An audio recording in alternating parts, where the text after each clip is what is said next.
Pendant l'acte, je cours vomir dans les toilettes, je me relève, me regarde dans le miroir et mes mains et mon corps étaient couverts de son sang.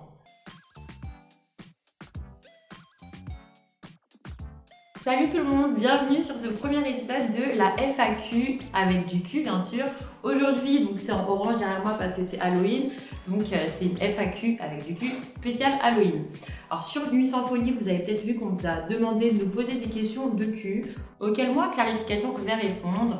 Et je vais essayer de vous donner des réponses hyper pertinentes, mais soyez sympa avec moi, je ne suis pas une professionnelle, je ne suis pas docteur, donc je vais vous donner des réponses et des conseils en fonction de ce que moi je pense. Mais en tout cas, n'hésitez pas en commentaire YouTube à donner d'autres conseils si vous avez des meilleures idées que moi. Moi, ça me servira et je suis sûre que ça servira à toute la communauté de Nuit sans folie. Alors, j'ai toutes les questions sur mon téléphone. C'est parti. La première question, c'est comment faire un cunnilingus en ayant très peu de chances de choper une IST. Je pense qu'il n'y a pas beaucoup de gens qui le savent, mais avec le sexe oral, on peut attraper des maladies. Bon, on peut attraper le sida, mais le risque est très faible. Mais on peut quand même attraper de l'herpès, on peut attraper la chlamydia, donc plein d'autres choses. Donc c'est une question super intéressante pour te répondre. Pour te protéger pendant un cuni, tu peux utiliser une digue dentaire. Je sais qu'il y a plein de gens qui ne savent pas ce que c'est, mais en gros c'est un bout de plastique qu'on vend à la pharmacie.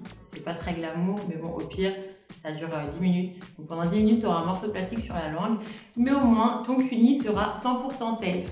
Et si tu n'as pas de digue dentaire, ce que tu peux faire, c'est que tu prends un préservatif, que tu le coupes en deux, et voilà. Bon après, comme je disais, je suis totalement consciente que c'est pas très joli. Genre tu vas regarder ta partenaire avec un morceau de plastique sur la langue, c'est pas super beau. Mais bon, la santé avant tout. Donc bon cuni, et j'espère qu'elle va kiffer. Prochaine question, question numéro 2.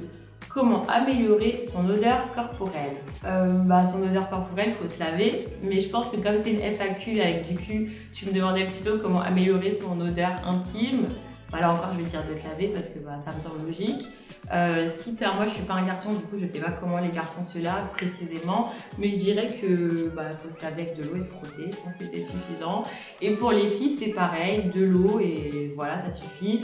S'il te plaît, n'utilise pas tous les produits que tu vois sur internet, toutes les lingettes, tous les bâtonnets exfoliants, les lingettes, les gels soi-disant qui vont sentir super bon, sentir la rose, etc. parce que je pense que t'es pas censé sentir la rose dans le bas, tant que t'as une odeur normale.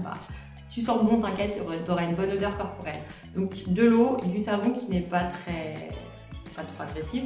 Et ça le fait, tu vas sentir bon et tout le monde va kiffer, j'en suis sûre. Question numéro 3. Une meuf s'attend à ce qu'on la fasse jouir, point d'interrogation. Et si on se barre quand on a fini, point d'interrogation. Bon du coup c'est un mec qui a écrit ça, hein. Voilà. Je sais pas si une meuf s'attend à ce que tu la fasses jouir, surtout si c'est la première fois que vous vous rencontrez.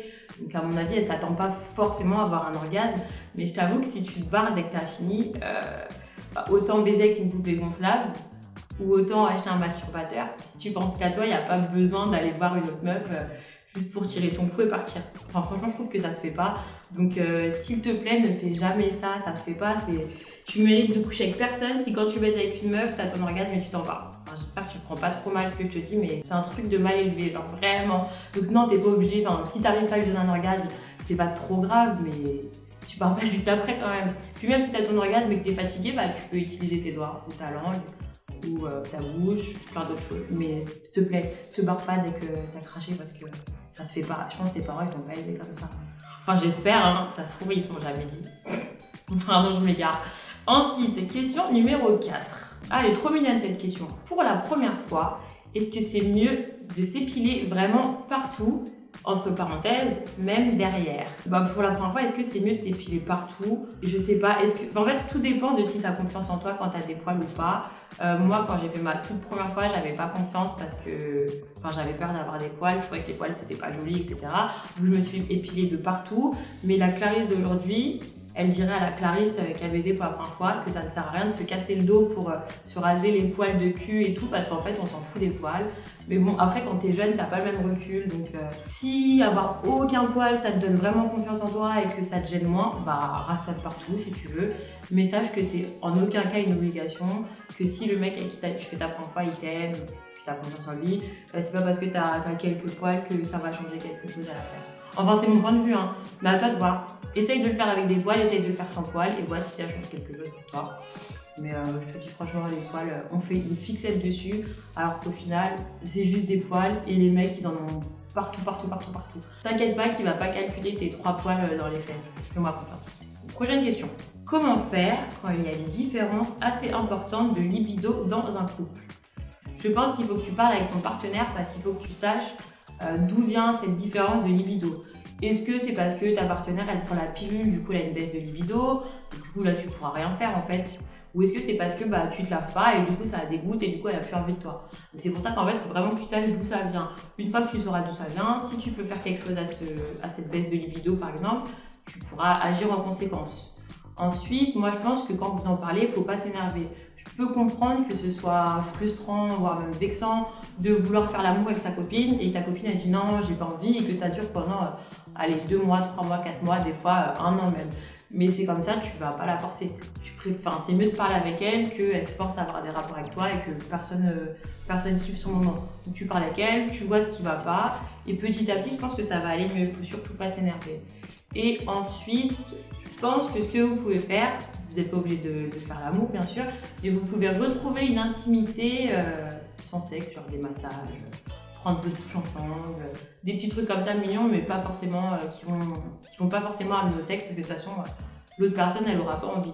En tout cas, si dans ton couple, ta copine, elle a moins de libido que toi, moi, je pense que tu vas prendre ton mal en patience et tu vas devoir te branler pendant un moment. Mais bon, c'est bon, tranquille, hein. Ça va durer un petit moment, tu vas comprendre ce qu'elle a et puis ça ira mieux.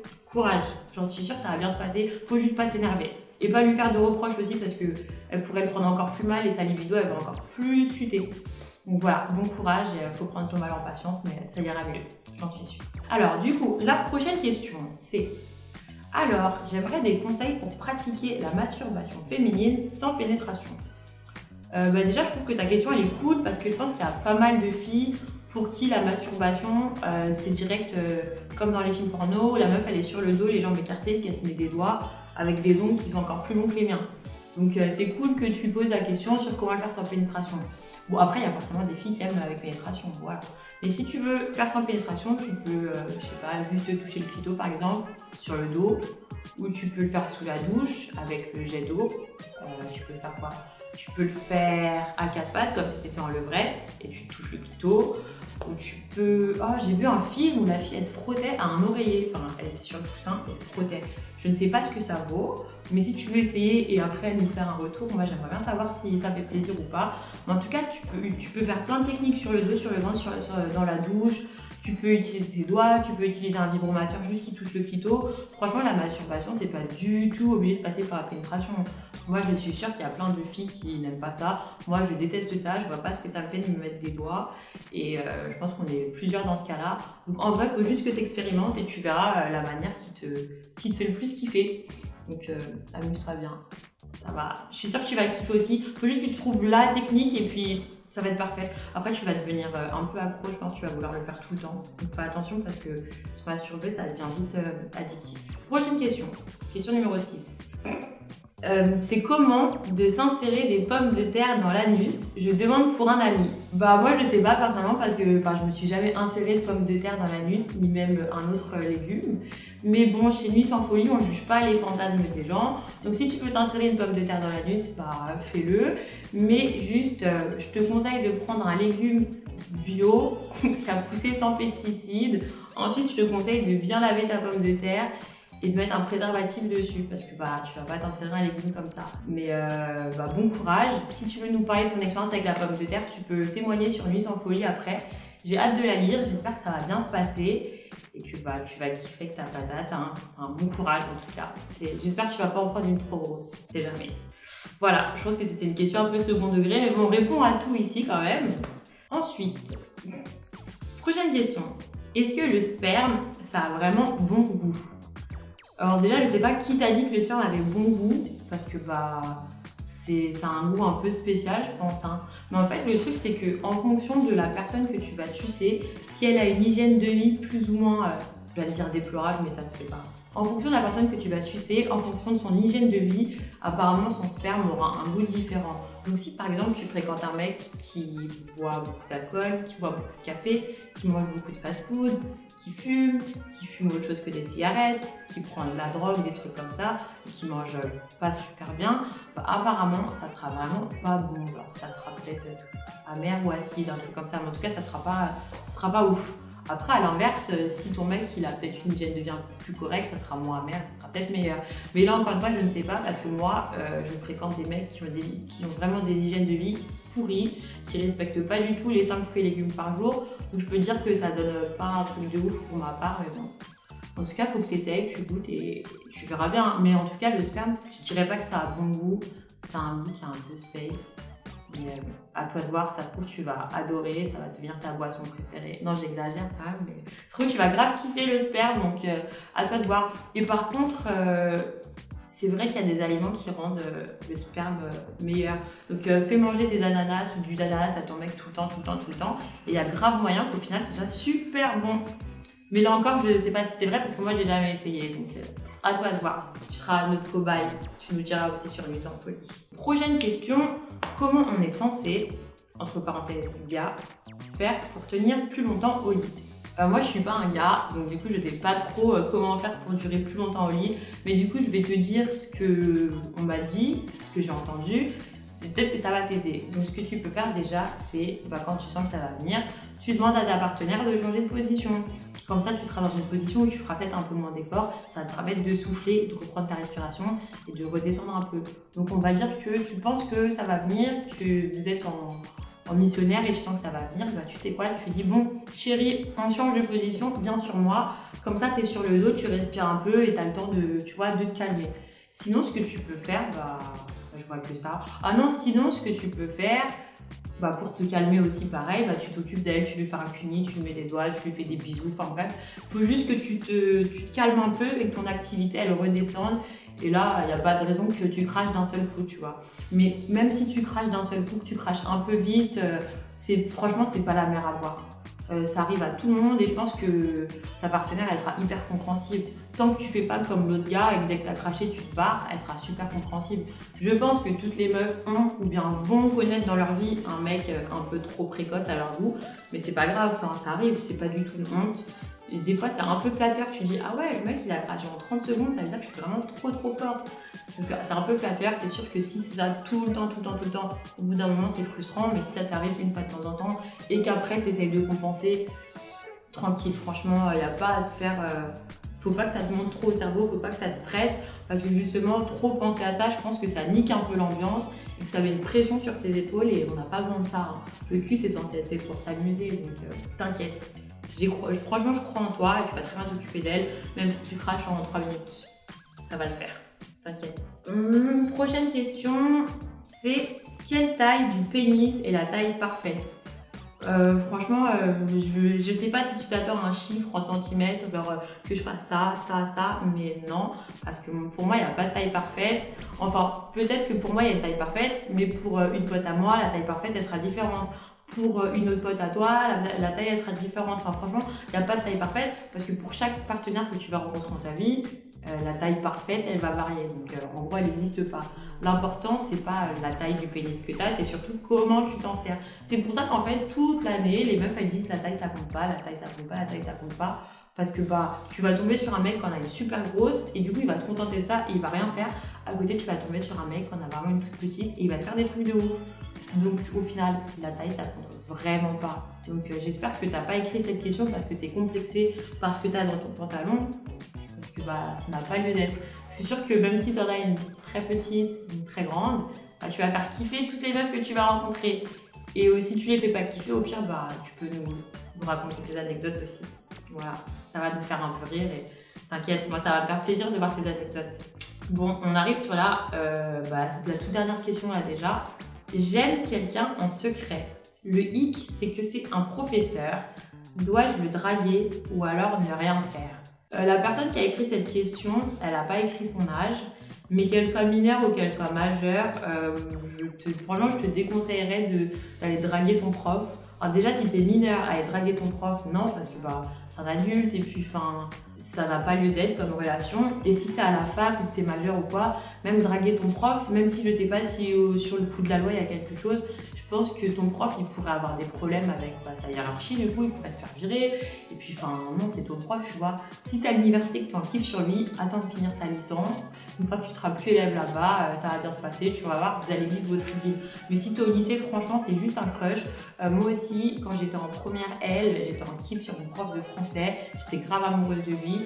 Bah, je pense que voilà, c'est un passage un peu obligé dans la vie d'une jeune fille où tu kiffes sur ton prof. Mais voilà, faut pas que tu dragues ton prof parce que ça va te mener à rien du tout. Contente-toi de le trouver BG et de l'admirer en silence. Et puis voilà, ça va passer tout seul, tu verras. Tu vas être en kiff sur un mec de ta classe dans un mois, il y a un mec de ta classe, il va kiffer sur toi et tu vas kiffer sur lui et tu vas oublier ton prof. Mais fais rien de bizarre parce que, en tout cas, si un jour je vois une anecdote nuit sans folie sur une fille qui a dragué son prof, bah, je saurais que c'est toi.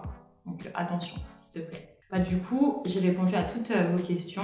Mais comme c'est Halloween, on vous a demandé de nous raconter des anecdotes nuit sans folie un peu flippantes. Donc il y en avait vraiment pas mal, certaines qui étaient assez drôles, des gens qui ont vu des fantômes pendant qu'ils étaient en train de baiser, ou des histoires avec un peu de sang, enfin bref, il y avait un peu tout. Et bonne nouvelle, les personnes qui ont écrit les NSF que j'ai préférés vont gagner un pack premium sur notre application Kinky. Donc si je lis votre NSF là, c'est que j'ai adoré et que vous avez gagné le pack premium. Bon, il y en a qui sont un peu flippantes, d'autres qui sont, ouais, sont un peu space, mais je vous les lis. Alors la première c'est: bonjour, alors j'ai un NSF flippant. J'ai rencontré un mec qui me plaisait bien physiquement et super cool. On boit des verres, puis dans la soirée, il me ramène chez lui. Et là, je vois un appartement rempli de piles de journaux qui vont jusqu'au plafond et dans un coin, un matelas miteux posé sur des piles de journaux. J'ai flippé grave. Je me suis demandé quel genre de tueur en série c'est ce mec. Je me suis barrée en courant. Franchement, heureusement que t'es partie parce que quelqu'un qui collectionne les journaux, enfin... Après, ça dépend c'était des journaux de quoi et qui collectionnait. Si c'était juste des journaux sur la faune et la flore, bon. Mais imagine, c'était des journaux de meurtre, des trucs comme ça. T'as bien fait de prendre tes jambes à ton cou et vraiment, c'est une très bonne histoire. Je suis contente de l'avoir lu, c'était marrant. Mais ouais, t'as eu raison de partir. Alors la deuxième, c'est: je suis tombée sur une fille qui collectionnait les préservatifs de ses partenaires. Enfin, c'est archi glauque parce que, en fait, je me demande, elle les collectionnait plein avec du coup qui s'était passé dedans, ou est-ce qu'elle les vidait et après elle les gardait en mode tableau de chasse. Enfin, dans tous les cas, c'est hyper bizarre et je sais pas ce que tu as fait avec cette fille-là. Ça se trouve, dans un coin de son appart, elle a un préservatif avec ton nom écrit dessus, tout rempli. Ouais, j'espère que tu le vis bien. Je sais pas comment tu le vis, mais c'est un peu bizarre. Ensuite, elle est un peu... Lors d'une soirée bien arrosée, je rencontre un mec. Dans la fin de la soirée, nous allons faire nos affaires dans le noir. Pendant l'acte, je cours vomir dans les toilettes. Je me relève, me regarde dans le miroir et mes mains et mon corps étaient couverts de son sang. Alors cette NSF, je sais pas si c'est genre, elle avoue qu'elle a fait un truc bizarre au mec, genre peut-être qu'elle l'a poignardé, ou ça se trouve c'est une confession de meurtre, hein, on sait pas. Mais ça m'intrigue grave et j'aurais aimé savoir pourquoi elle était couverte de son sang au mec, qu'est-ce qu'elle lui a fait exactement. Je soupçonne que ce soit son frein qui est lâché, mais être couverte de sang comme ça, étrange. Ça aurait été bien d'avoir plus d'infos, mais j'ai kiffé quand même. La prochaine, c'est une nuit avec une ex. Elle portait un masque de Freddy Krueger à son rire diabolique durant l'orgasme. Bah, je sais pas si vous voyez c'est qui Freddy Krueger, c'est le mec avec le chapeau là, il est trop moche. Alors du coup je comprends pas déjà comment est-ce que tu peux baiser avec une fille qui a un masque comme ça. Et là où je suis encore plus perplexe, c'est que je comprends pas comment t'as fait pour avoir un orgasme avec la fille qui avait un masque comme ça. Enfin c'est comme si tu fais l'amour avec un mec et il a un masque de Donald Trump, tu vois. Pour moi ça serait impossible. Mais bon, bah t'as eu ton orgasme, c'est tout à ton honneur. Félicitations, mais j'avoue ça m'a fait gaulerie. Et la toute dernière, elle fait un peu peur quand même. C'est le fameux voisin qui te regarde par la fenêtre avec le drone de son fils pour le tester. Donc ouais, enfin je sais pas, c'est un peu glauque, surtout que c'est un daron qui te regarde en train de faire tes trucs. Parce qu'en vrai, parce que c'était une anecdote de sexe, du coup il avait précisé juste avant, mais qui le regarde en train de faire l'amour. Mais c'est un peu bizarre, j'espère que... Je sais pas ce que t'as fait après, quand t'as vu le monsieur t'observer, mais J'espère que tu as réagi et qu'il n'a pas une sextape de toi dans le drone de son fils parce que ça serait archi bizarre. Mais bon. En tout cas, merci pour tous ces NSF un peu flippantes, un peu glauques, un peu tout et n'importe quoi. Et pour les questions, j'espère que je vous aurai aidé. J'espère que je vous aurai donné des conseils un peu sympas que vous pourrez mettre en pratique. Et n'oubliez pas de me donner des nouvelles, surtout toi avec ta pomme de terre. J'aimerais trop savoir ce que tu en as fait et si ça s'est bien passé. Donc voilà, on se retrouve pour une nouvelle FAQ avec du cul. Vous pouvez nous envoyer vos questions un peu partout. Voilà!